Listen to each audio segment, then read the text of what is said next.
This is the Louie T Network.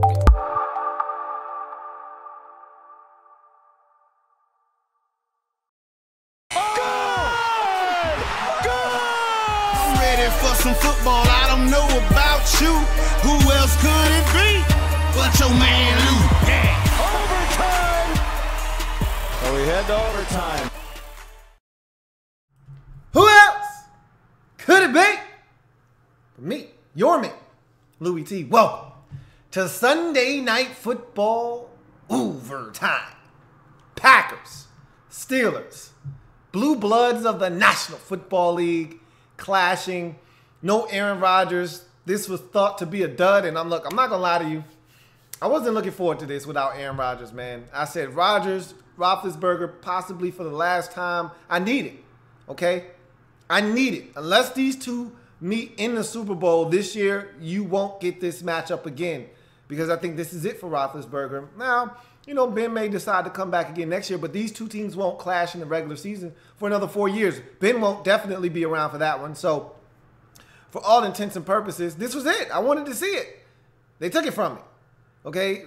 Injury Reaper came, snatched that game away from me, and I said, oh, shit, you left me with Brett Hundley. What am I supposed to do with that, man? Seriously, what am I supposed to do with that?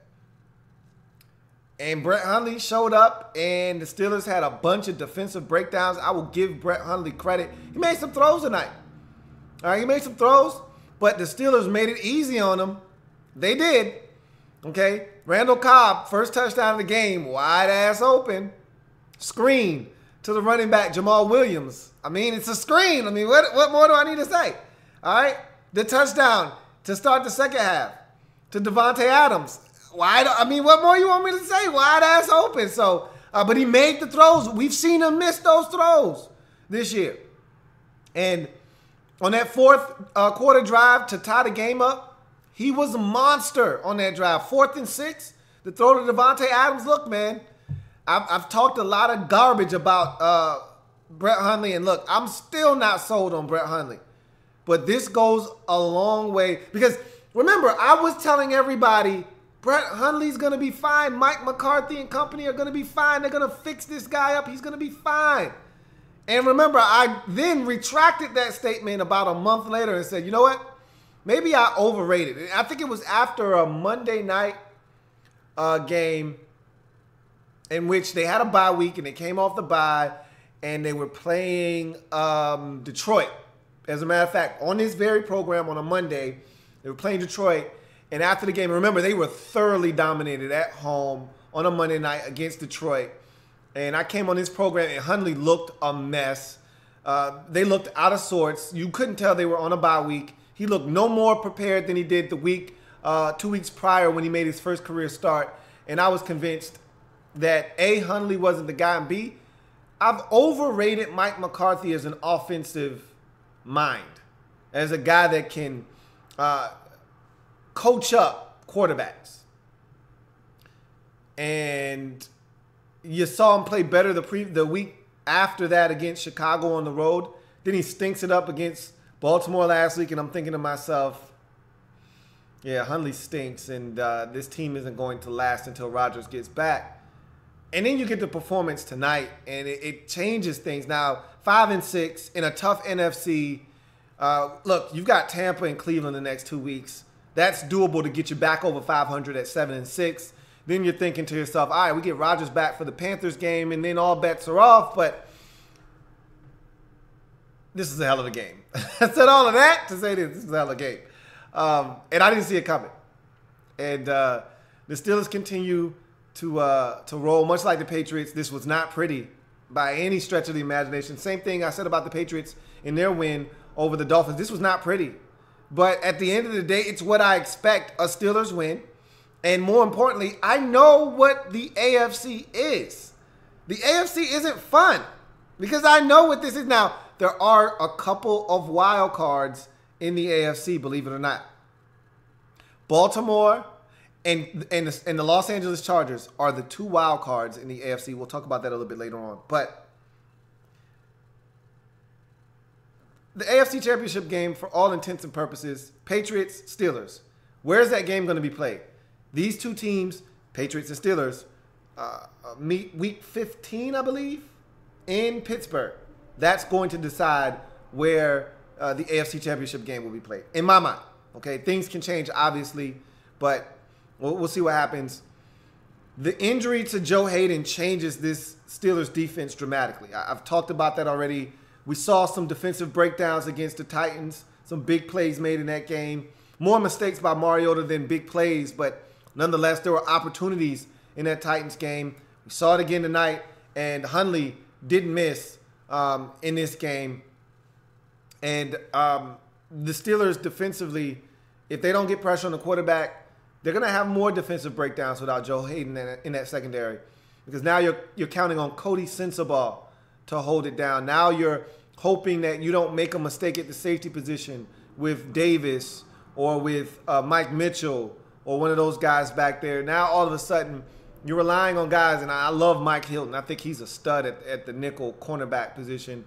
And I think you've got something in Artie Burns at the other cornerback position, but out wide, I think you can be taken advantage of. Artie Burns made a big mistake on the first touchdown, cover 3, and he drifts into the middle of the field instead of staying out on his outer third of the field, which allowed Randall Cobb to come up the sideline on a wheel route and walk into the end zone essentially for a touchdown. So you're seeing defensive breakdowns across the field for the Steelers in that secondary.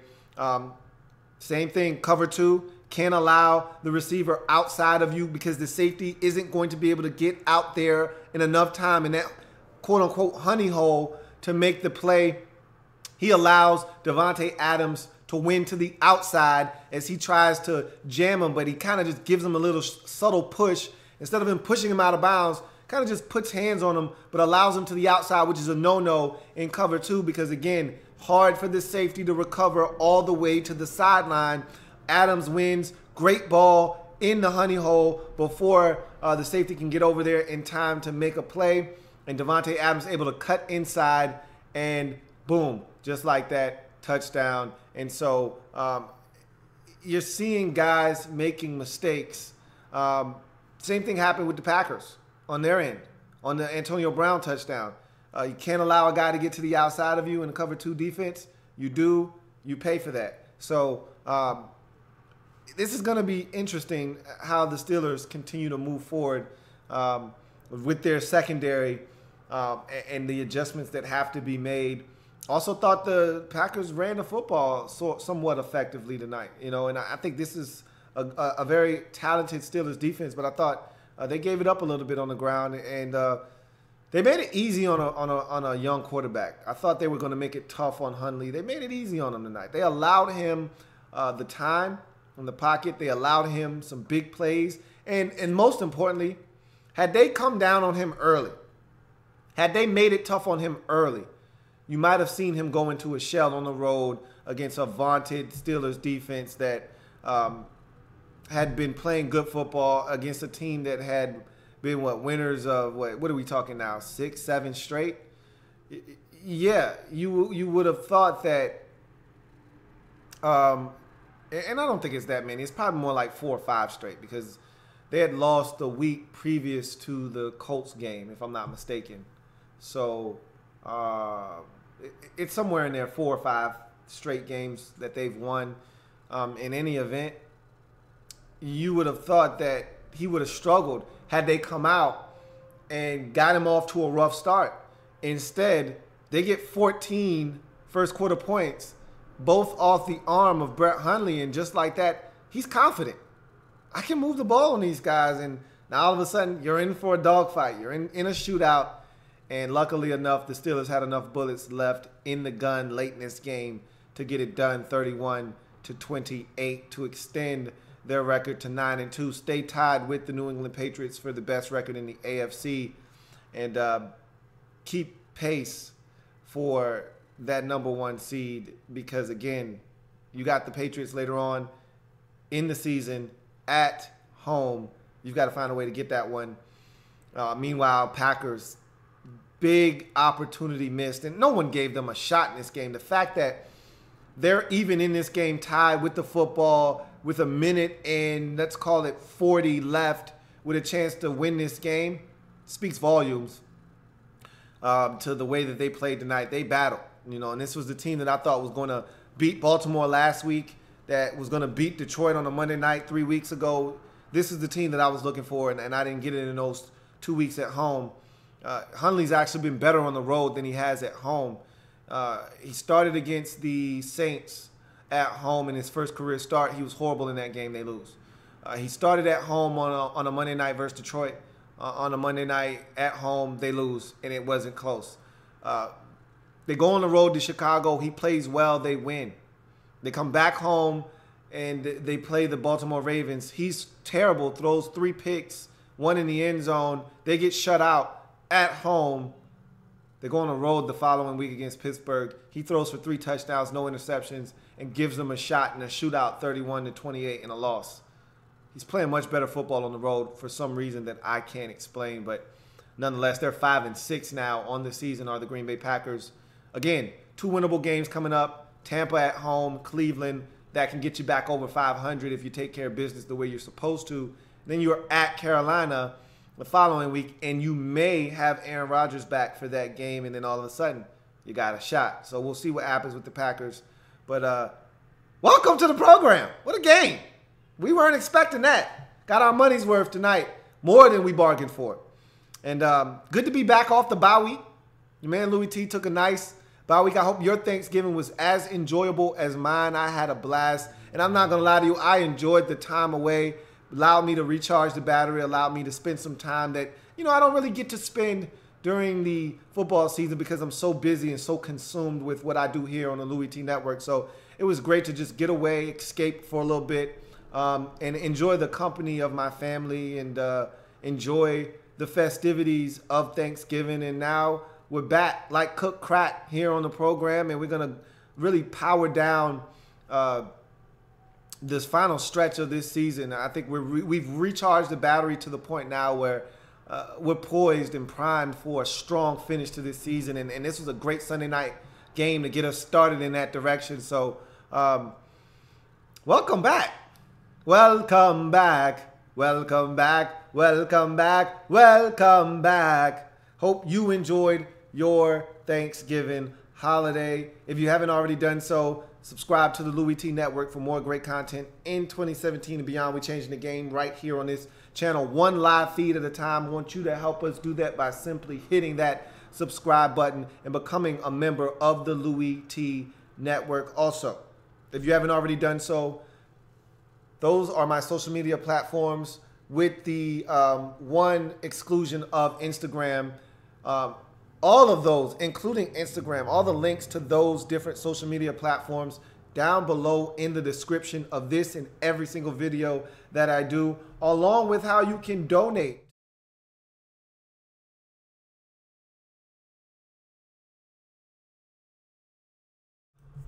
Also down in the description below. So check that out. If you can, please do donate.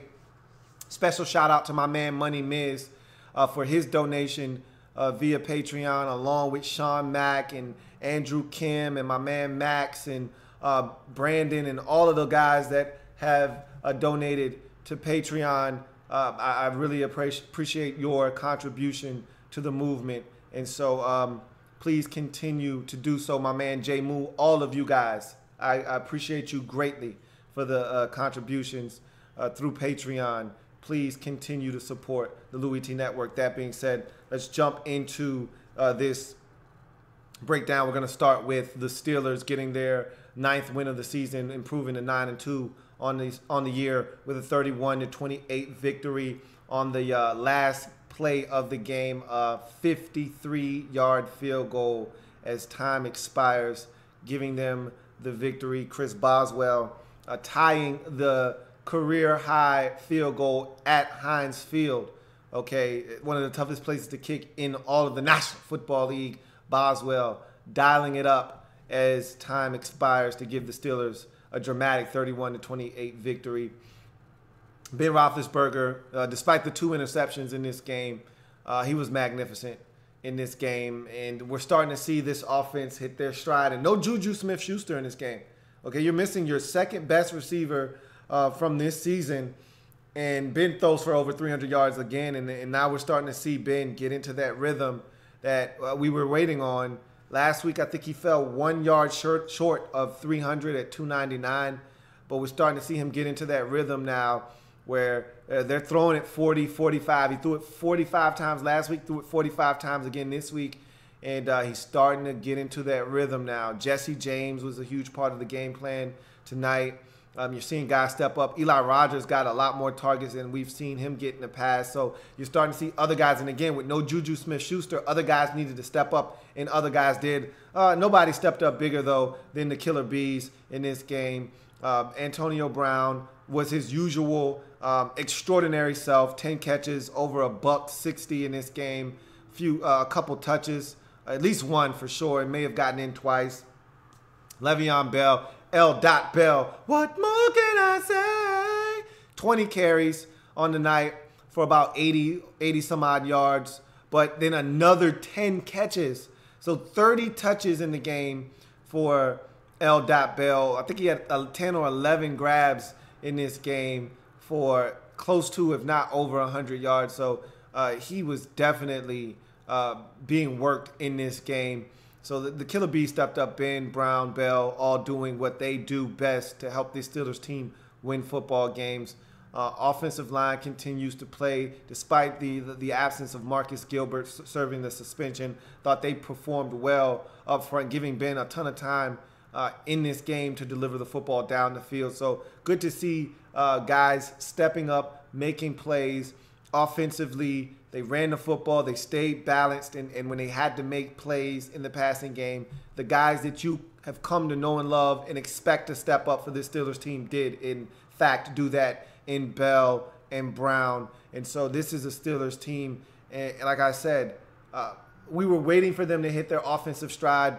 They've hit their offensive stride now. 40 points last week, another 31 this week for a team that was struggling to score points the previous 8 or 9 games of the season. They've now figured out some things offensively. And again, this was without Juju Smith-Schuster. So the more you can get other guys involved, when he comes back, all of a sudden now Eli Rogers is a lot more comfortable in the offense. All of a sudden now Jesse James is getting more involved in the offense. Xavier Grimble with a shovel pass for a touchdown tonight. All of a sudden now all of these guys are feeling more ingrained in this offense. That just makes it that much more dangerous come January, late December, when you need wins. Guys can step up and help you, and you saw that tonight. I still would like to see them give L.Bell a little bit of a breather, and that's why you drafted Connor from Pitt, to be able to spell Bell a little bit more. This guy takes no breaks, no downs off. He did have a huge fumble tonight. I just like them to kind of lighten the burden a little bit. I mean, this guy is getting 30 touches, it seems like, every single week, whether it's all via the run game. There have been at least 2 games this season where he's had 30 or more carries for the Steelers team. And then let's not forget, he's catching the football 5 to 7, upwards of 10 times a game sometimes. You saw that tonight. He had 10 or 11 grabs tonight. Most nights he's going to have at least 5 grabs. So I just feel like he's being worked to the point where when you really need him, and this has been the problem with the Steelers, come playoff time, L.Bell is either worn down or injured. I'd like to see them lighten his load a little bit, give him a little bit of a break, but he continues to be the bell cow for them. He was outstanding tonight, along with Ben and Brown, the Killer Bees, in full effect, swarming on the Green Bay Packers and helping get the win. Defensively, wasn't one of the best performances we've seen from the Steelers this season. In fact, it was one of their worst. Too many big plays in the passing game given up to a young quarterback that was struggling. Okay, Brett Hundley came into this game with little to no confidence. And I know that they've talked about how this guy is a confident player in his abilities, borderline cocky, which is what you have to be in this league to be successful. But you can't tell me that last week against the Ravens, throwing 3 picks and being shut out didn't shake whatever confidence that he had going into that game, didn't shake it up a little bit. And I thought the Steelers defensively allowed him to regain and reestablish that confidence with their play early in this game, the defensive breakdown in cover 3 by Artie Burns, allowing Randall Cobb to get up the sideline unmolested for a touchdown. The screen to Jamal Williams early on, which was a beautifully executed screen with nobody in sight. He doesn't even get touched on the play. Those plays early on, 14 points right off the bat, which told us, and we in for a ball game. I didn't know if they were going to be able to keep up that kind of pace all night long, where they're going to be able to stay consistent in scoring, and they did for the most part. Outside of the second quarter, they scored in every quarter of this game. And defensively, I didn't know if they were going to be able to allow the offense to continue to get the football, or were they going to allow the Steelers to just score every time they touched it. We didn't know what we were in for, but 14 points in the first quarter set the tone for the Packers. And defensively, that was on this Steelers defense. It was all on them. They allowed the Packers to get off to a rousing start, which gave them confidence that they could hang in this ball game. And then even after you tying the game up at halftime, you gave them the opportunity to reestablish confidence in the second half with the big Devontae Adams 55-yard touchdown. So this defense gave up too many big plays in this game. And then you had a chance for redemption defensively to close the show on the defensive side of the football late in this game. And instead of getting the stop, because they knew that they were in 4-down territory at that point, one stop would have ended the game. You allowed them to convert 6 first downs, including a 4th and 6, that allowed them to extend the drive. And then 2 plays later, Jamal Williams is in the end zone for a touchdown. So defensively, I'd say it was a pretty rough night for the Steelers. And I told you that this could be a problem. No, Joe Hayden could be a problem, because remember, when the Steelers were at their worst defensively over the years, it's been because of struggles in the secondary. Well, you saw a little bit of that tonight rearing its ugly head. Now, again, it wasn't just Cody Sensabaugh who was beaten on the Devontae Adams touchdown. It was Artie Burns. It was Mike Mitchell. It was Sean Davis. It was the entire secondary taking turns making mistakes and allowing guys to gash them. So defensively, not one of the finest hours of this Pittsburgh Steelers defense.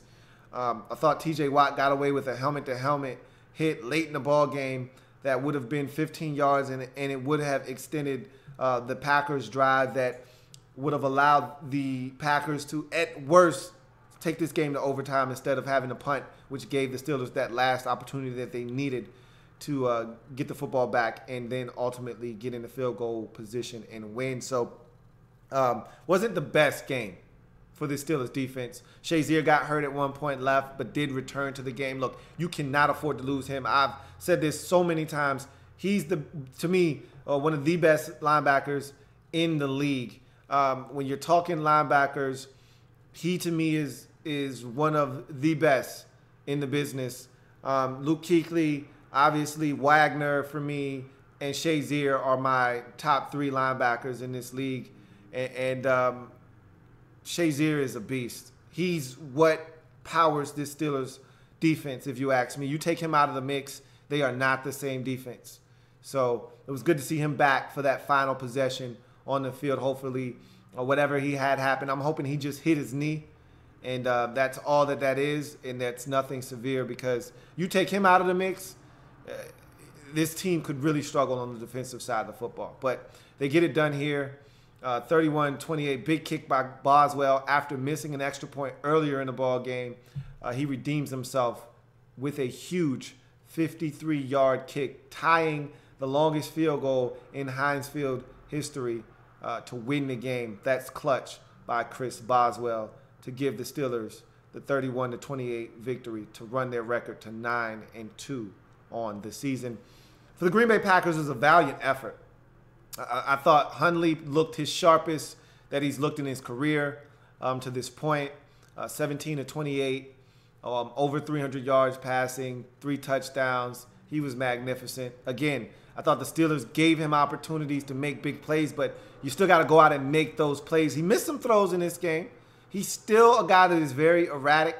I still have my doubts about his ability to be a consistent quarterback, but you can only gain consistency by consistent playing time, and he's not going to get that in Green Bay. So Jury's still out on Brett Hundley. I thought I thought I pretty much had him boxed in as to what he was. You know, I didn't think I still don't think he's a starting quarterback in this league. But tonight did show that he has the potential to maybe be something. You know, with more opportunities and time, he's got a chance. You know, and he made some plays. That last drive to tie the game up, that was big boy football. That was pull your britches up, lace your boots up, and go get it done somehow, some way. And he went and found a way to get it done. And so you can talk about all the easy throws, the throw to Cobb wide open, the throw to Devontae Adams wide open, the screen to Williams. You can talk about all those plays that resulted in touchdowns and how easy they were. But that last drive, there were some big-time throws in there, and he made them, including that 4th and 6 to Adams in a tight window. He made that throw to extend the ball game. You got to give Brett Hundley some credit. He played his ass off tonight. He gave the Packers a chance. And unfortunately for them, their defense, they didn't get it done tonight. You know, and that Packers defense, they're marginal at best. And they didn't make enough plays defensively. They forced 2 turnovers have been, you know what? I say that, and yeah, they gave up 31 tonight, but they forced 3 turnovers. I mean, it's crazy because when I look at this Packers team, they didn't have a ton of penalties tonight. They didn't have their first penalty of the game until either the late stages of the 3rd or the early 4th quarter. So they weren't heavily penalized. They didn't turn it over until late in the game, I believe. If they had a turnover in this game, I think they had 1 turnover. I'm trying to think. I know Hundley didn't throw a pick. I don't recall anybody fumbling. I don't think they had a turnover in this game. What more do you want? You force 3 turnovers. You don't turn it over. You don't have a lot of penalties. You don't have any real blunders on special teams. I don't know what more they could have done. I mean, and they needed all of those things to go in that favor for them to even have a shot. Remember, they were huge underdogs in this game. You heard Al Michaels say 14-point underdogs coming into this game.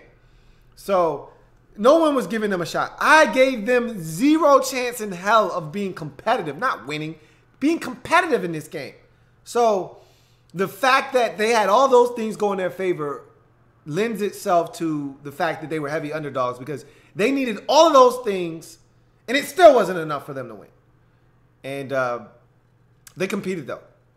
And the only thing, and again, there are no moral victories in football, but the only thing that you can take from this is that if Hundley can play like this for the next 2 weeks versus Tampa and Cleveland, we're going to win both of those games if you're a Packers fan, and you're going to get to 7-6, and you're going to have a shot. You're going to have a shot with Brett Hundley, or with Aaron Rodgers, excuse me, for the final 3 weeks of the season at Carolina, home for Minnesota, and finishing up the season against Chicago at home or Detroit at home. So, or Detroit on the road. It's Detroit on the road. So that's all you can ask for. Is a shot to get to 10-6 because it's going to take 10 in the NFC this year. I told you that a month ago. It's going to take 10. And I said there may be a team or 2 that finish with 10 wins that still don't get it. That's how competitive the NFC is this season. It's not fair. It's like the Western Conference in the NBA over the last 5 to 10 years where you look at the East and you say, man, a couple of teams that didn't make it in the Western Conference bracket could have made it in the East and been the 4th or 5th seed. But because the West is so tough, they didn't even get in the playoffs. There are teams, the final 3 seeds in the Eastern Conference in the NBA last few years, sub 500 records. You had to win 48 games just to get in the West for many years. That's what the NFC is this year. You may win 10 games and not get in. You may win 7 games and get in the AFC this year. It's crazy. So, with that being said, Packers dropped to 5-6. Hell of an effort, though. Just not enough. So we get to your guys' comments out there as the Pittsburgh Steelers come away with this one, 31-28.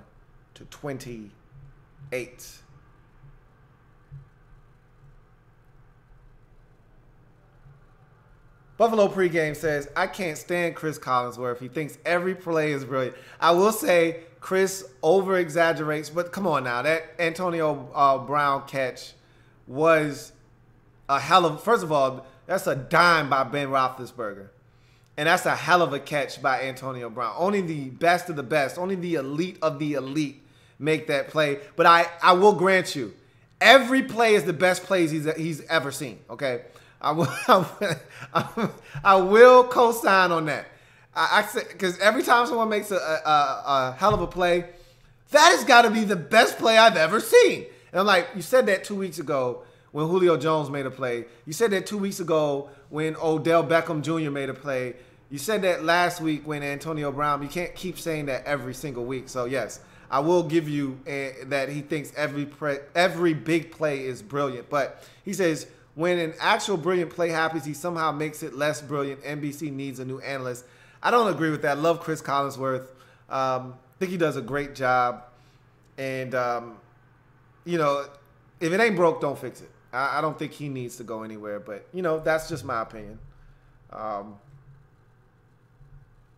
like Collinsworth. And I think Michael still has some gas left in the tank. Even though he's getting up there in age. I think he's still got a little bit left in the tank. But I'm a purist. I guess that's just more nostalgia for me more than anything else. Just hearing Al Michaels, who I've been hearing do football games for the last 20-some-odd years, going back to his days on Monday Night Football.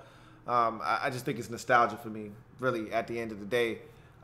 So you're going to just know this. You're going to miss him and Collinsworth when they're gone.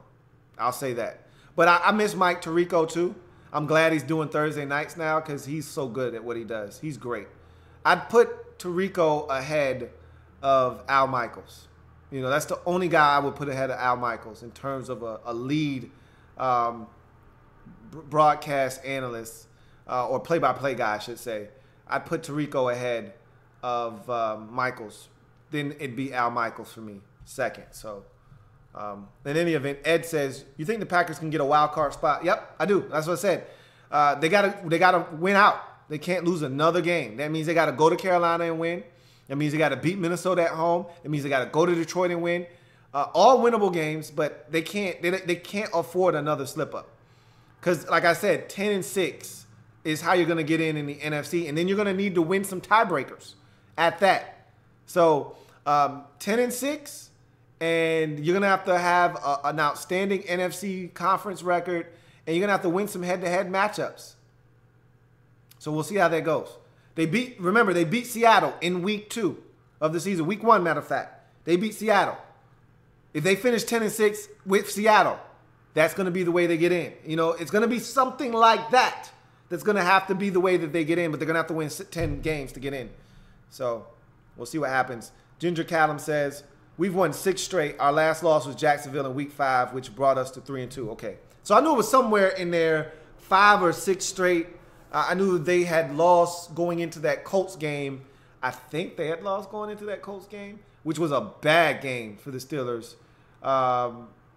No, it couldn't have been because week 5, that Colts game was like 3 weeks ago because I remember I said they were going to play up to the level of the Titans the following week, and they did. They destroyed the Tennessee Titans.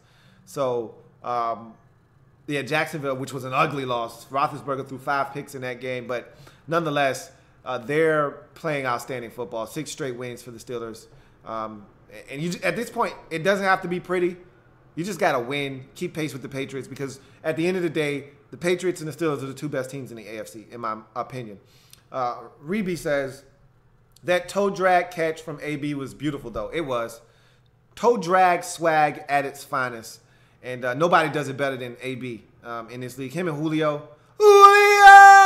Those are the 2 best receivers on the sidelines for my money. Those guys just find a way to get it in. I don't know how they do it, but they just do it. They're amazing. Cole Hunt says, that Antonio Brown catch reminds me of Mario Manningham catch in the Super Bowl versus the Patriots. Yeah, it's very similar. A dime by Eli Manning down the field, in between two defenders, getting 2 feet in, dragging the second one, completing the catch out of bounds as you fall and hit the ground. A lot of similarities there. I agree with you, Cole, for sure. Ginger Callum says Big Ben has been really quality the past few games. A few drops, which wasn't good to see. Yeah, there was a big drop by Jesse James. That would have been another 25, 30-yard completion had he kept his feet with the catch. Ben's been sharp, man.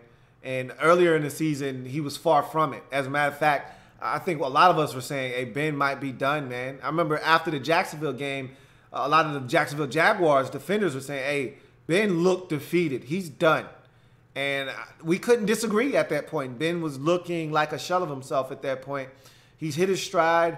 And let's knock on wood here.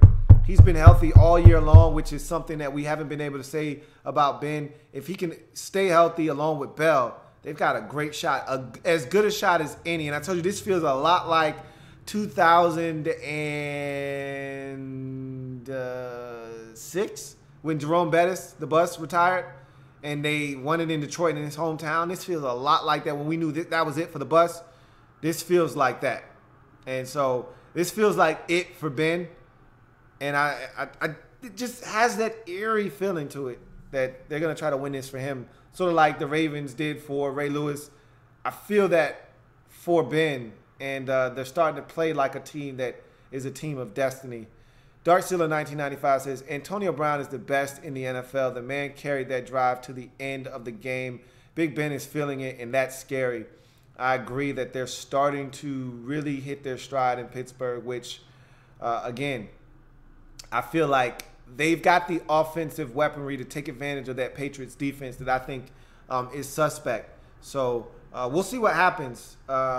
They've got their own issues defensively, though, do the Pittsburgh Steelers, and Brady can take advantage of their defense. So that's going to be a great game when that does happen. But if you're the Steelers or the Patriots, you can't look past your opponents going into that game. You've got to take care of business until that game shows up on the docket for those two teams. Dark Sealer 1995 says, when Hayden comes back, the defense will be better. He helped that secondary so much. I agree. I think he is really hurting right now. Or that defense is hurting without Joe Hayden in the lineup. Dark Sealer also says, I know A.B. is a receiver, but he should be the MVP. Double team consistently and still puts up Madden numbers. He's not going to win the MVP. But, yeah, he's outrageous. And I just did a list of the top receivers in this league. I'll leave it to your imagination as to where he is on that list. But he's been extraordinary, man. And his numbers are just ridiculous. He was the first receiver to 1,000 yards this season. He's the only receiver currently in the league averaging 100 yards per game. I mean, he's got 70. He had 70 grabs coming into tonight. He put up another, 10, 11 catches tonight. And like you saw, he was double covered for a vast majority of the night. He's insane. He's leading the league in catches, and it's not close. He's leading the league in yards. It's not close. And he's getting into the end zone as well. He leads the league in or is tied or just a step behind Brandon Cook, actually, for the most 40-plus yard plays in the league this season. I mean, the guy's insane, man. He's ridiculous. Dark Sealer 1995 says that missed 57-yard kick gave Pittsburgh all the momentum. You can't kick it there. There's no chance he was making that. I'm glad you brought that up, Dark Sealer, because when it happened, I wanted to talk about it so badly that I forgot. And that was one of my biggest talking points. And because of how that game ended, I totally forgot about that. But I'm so glad you brought that up. Thank you so much, Dark Sealer. So let's talk about that, because I totally dropped the ball there. That, to me, was the turning point of the game. You're up 21-14. Your defense just created a turnover. Great field position. You don't do what you would like to do with that field position, which is get a lot closer for a field goal or go score a touchdown. So what you were supposed to do in that situation is not settle for a 57-yard field goal, because this isn't Green Bay. This isn't Detroit. You're not indoors. This isn't Green Bay. You're not at home. This is Pittsburgh. You don't make 57-yard field goals in Pittsburgh, okay? So what you do there is you pin them deep in their own territory and you force them to go 90, 95, 93, 85, 87 yards for a touchdown. You do not, I repeat, do not kick a 57-yard field goal up 7 with the momentum in the football game. You can't do that. Mike McCarthy was tripping. He was over-aggressive in that spot, and it backfired. And I thought, just like Dark Sealer said, that was the turning point in this game. They lost all of the momentum they had gained up until that point. They lost it with that decision, because essentially what you did was you gave the Steelers back the football the exact spot, okay? Now, it wasn't the exact yard line where the ball was picked off by Blake Martinez on the deflection by Ahmad Brooks, but it was damn near close. Okay, that ball was picked off right around midfield. You gave it right back to him right around midfield. What are you thinking? You can't do that. You're up 21-14, and you think that's a good idea? You need to wash your face and get your mind right if you thought that was a good idea. Mason Crosby didn't stand a chance from 57 at Heinz Field. You've got to know that. Bad decision, and that I felt like that was the beginning of costing them the game right there. And I'm not saying that had they decided to punt that they would have won this game. I tell you what, it would have heightened their chances of winning this football game. I tell you that much, because you don't give the Steelers back the football at midfield, essentially the same point where they just turned it over at. It was like the Packers went for it on 4th down and turned it over on downs right where they got the football from the Steelers. That's what it felt like after that missed field goal. You can't kick that field goal. Bad decision by McCarthy. He's got to know better. Great point by Dark Sealer. Travis B says, typical Steelers. It seems like they consistently play down to the level of competition. Yeah, and I hate using that analogy here because the Packers aren't terrible, but Brett Hundley hasn't been good. They got shut out last week. They were supposed to destroy the Packers. So, yes, I think that does apply here. They played down to the Packers and almost allowed them to steal this game. Buffalo pregame says, he says, I still like Al Michaels. Hope he never leaves, just not Collinsworth. Yeah, Al Michaels, I still think he's got some juice. I think he's still got his fastball. I like Collinsworth too. I think they make a good tandem. And I think that, again, one of those booths that we're not going to fully appreciate until it's gone, and then once it's no longer there and they may be chasing a ghost after that. Like, I never want to go through what we went through with the Monday Night Football booth after, Al, Dan Dierdorf, and Frank Gifford left, and they split that whole group up. And I know I might be going over some of you guys' heads. I'm showing my age right now, but that was a great Monday night booth for years. And then when that thing dissolved, it was Al Michaels and just a clown show for years trying to figure out. I mean, some of you guys don't remember, but Dennis Miller, yes, Dennis Miller was on Monday Night Football for a season. That was the absolute worst. Tony Kornheiser was on Monday Night Football. I mean, it got bad for Monday night for a while there. I mean, they were searching and probing and trying their hardest to figure that thing out. And it's not always the easiest. They've got it good now with John Gruden and whoever. It was great with Mike Tirico. I thought you couldn't get it much better than Tirico and Gruden. And Sean McDonough's come in, and he's been good. He's not better than Tirico, but he's picked up where Tirico left off. So it's rare that you get that kind of chemistry and you get that kind of quality in the booth. So this isn't broken. I'm not trying to fix it, because when Collinsworth is gone, the next guy that they put in there could be some Joe Schmo, could be Jay Cutler, could be some clown, and he could be horrible. And next thing you know, you're crying for Chris Collinsworth to come back. So anyway, I said all of that to say this. He's not going anywhere anytime soon. So I don't have to worry about it. I Break for Rapper says, off topic, but do you think the Chargers got over that hump and learned to win games? Still hard to say because they haven't been in a close game yet. The only close game they've won this season was the Raiders game. Every other game that they've won has been in blowout fashion. They destroyed the Cowboys. They destroyed the Bills. They've won pretty much decisively in all of their wins that they've had this season. So I still want to see them in a close game late. That's going to be the deciding factor for me. But I'm screaming at anybody that will listen, please come and take the division from the Chiefs, please. Come and take the division. They stink. They have lost all of the confidence that they had earlier in the season. Their defense is abysmal. Come take the division from their ass, please.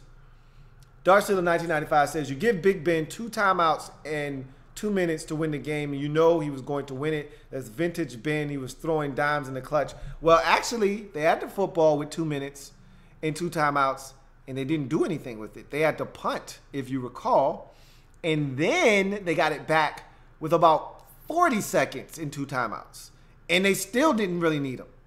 They didn't even use one of their timeouts until they threw that pass to Le'Veon Bell at the end where he had to fall down, which was a dumb pass by Ben. He should have just thrown it out of bounds. But in any event, I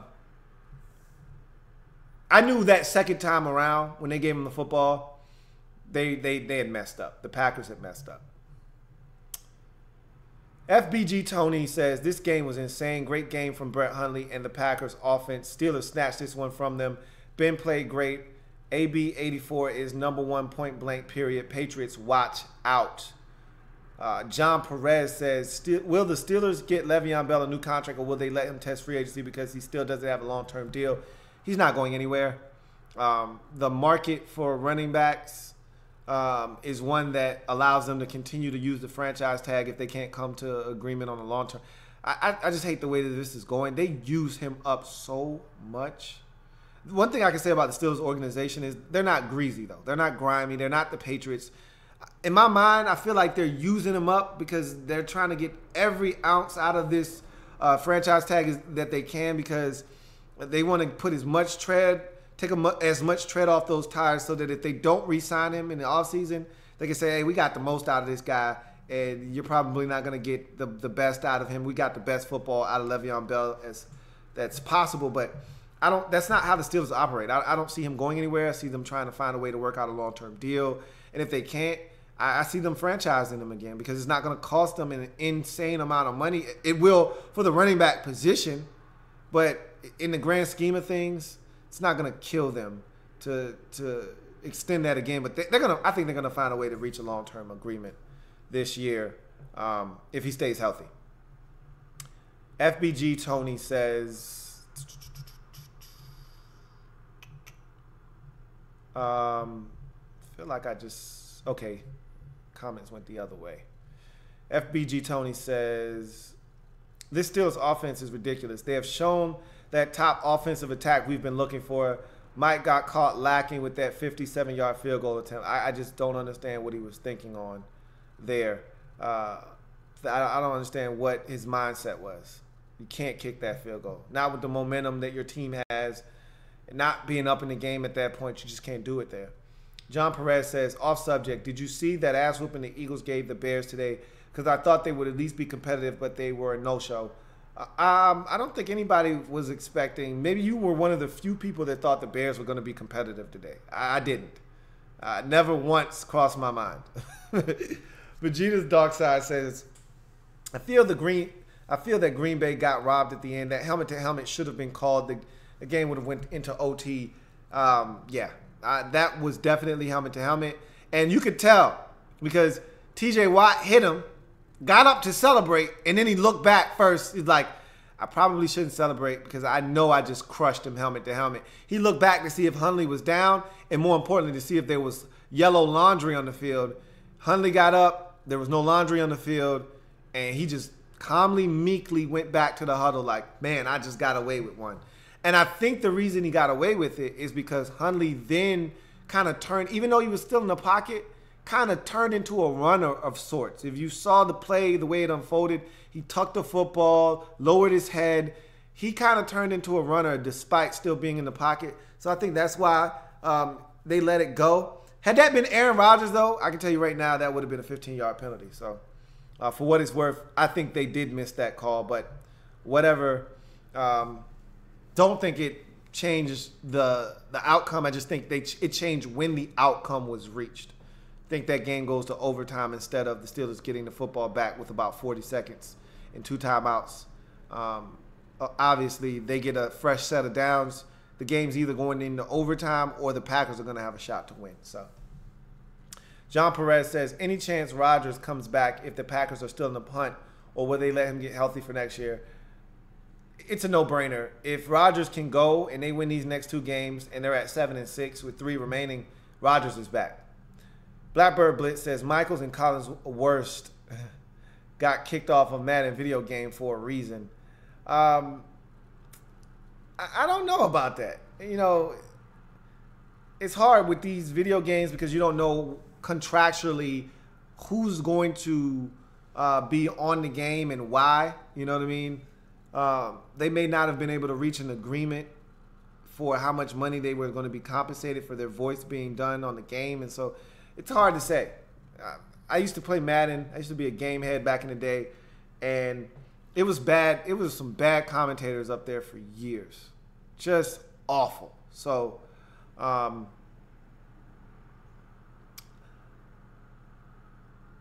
don't remember who was doing the commentating the last time I played the game. It might have been Jim Nance and Phil Simms. And you can't get much worse than Phil Simms. So, anyway. Dark Steeler 1995 says, I'd love to see Tony Romo and John Gruden together. You got the coach and the former QB talking football. That won't happen because you have to have a play-by-play man. Neither one of those guys are play-by-play men. They're analysts. So you pair up a play-by-play with an analyst, and that's how you get your booth.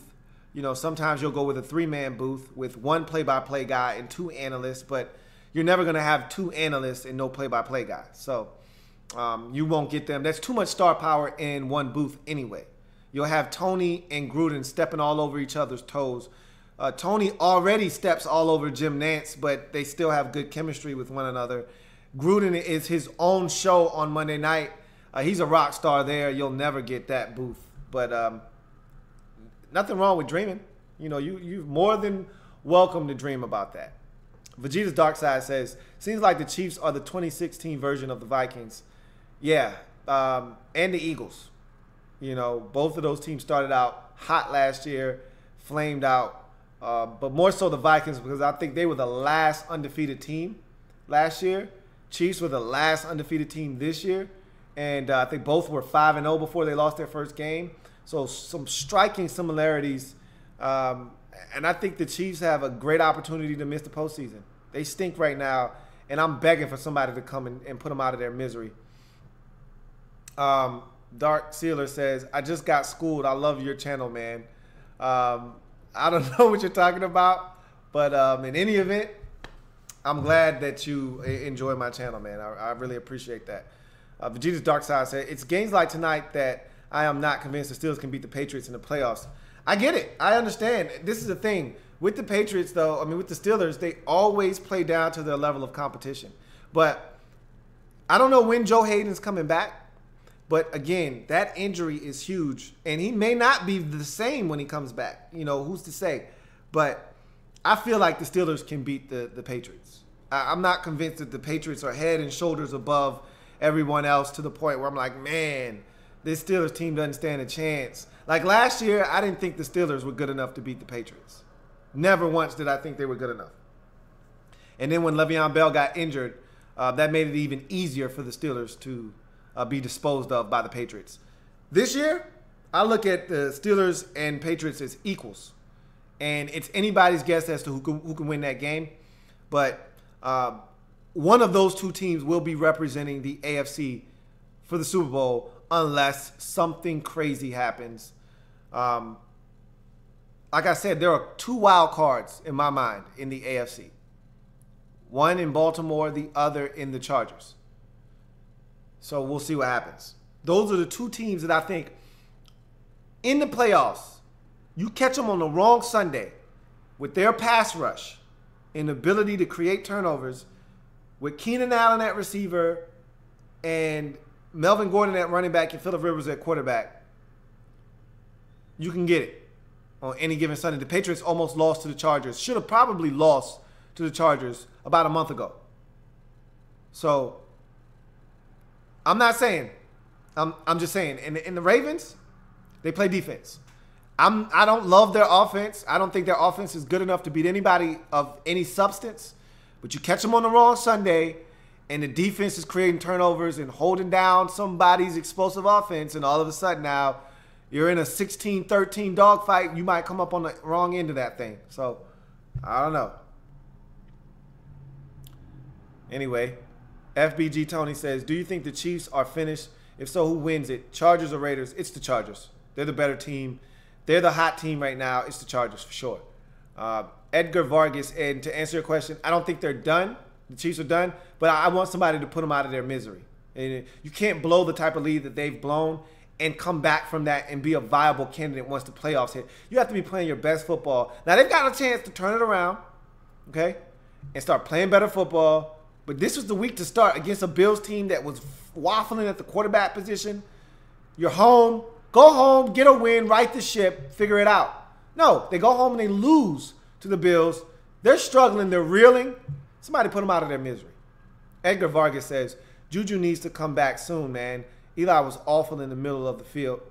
Eli was okay, but he's no Juju Smith-Schuster. I'd agree with that. Dark Sealer 1995 says, Chiefs were getting handed a victory with that garbage defenseless receiver call going their way and still lost. Haven't seen the game yet, but I'll take your word for it. Vegeta's Dark Side says, I agree, Steelers would have still won.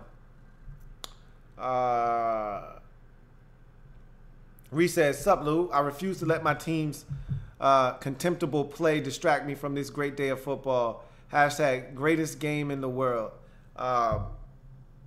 Hey, look, Bree, you got 2 wins. You stole 2 wins with Ryan Fitzpatrick at the helm, man. Just enjoy that and be happy that things didn't implode for your team when they looked like they could have.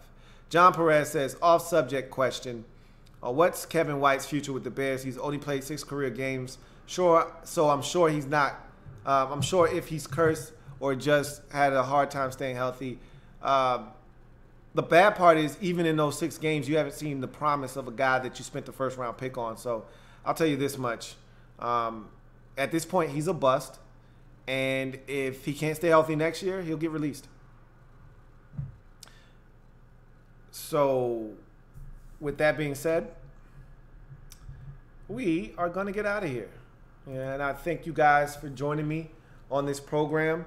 Steelers with a dramatic 31-28 victory over the Green Bay Packers in what turned out to be one hell of a ball game.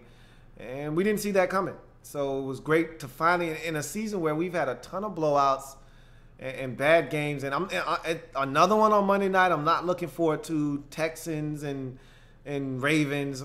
I'm like, of all the weeks I decided to take a bye week, we get some exhilarating football, some really good games on Thanksgiving, and we get a great game on Monday night with the Seahawks and the Falcons, and then I got to come back to this. I thought 2 stinkers on Sunday night and then Monday night, and so far so good. But tomorrow, there's no doubt in my mind that one's going to be funky. That's going to be a funk fest. But I'm prepared to deal with whatever comes. Hopefully I'm wrong again. But Nacho Man Tommy Savage versus Joe Flacco and the fledgling Baltimore Ravens offense. That defense is probably going to make Nacho Man Tommy Savage look like Nacho Man Tommy Savage. And that Ravens offense is so bad. Oh, my God. Anyway, it's going to do it for your man Louie T here on Sunday Night Football Overtime. Valiant effort by the Green Bay Packers, who fall short 31-28. Dropped to 5-6 on the season with the loss, but Brett Hundley showed up. Gives you a little bit of hope for the near future. These next 2 weeks without Rodgers could be wins over Tampa and Cleveland. We'll see. If he plays like this, they will be wins, which will give you an opportunity to potentially get Rodgers back in Week 15 versus Carolina on the road. We'll see.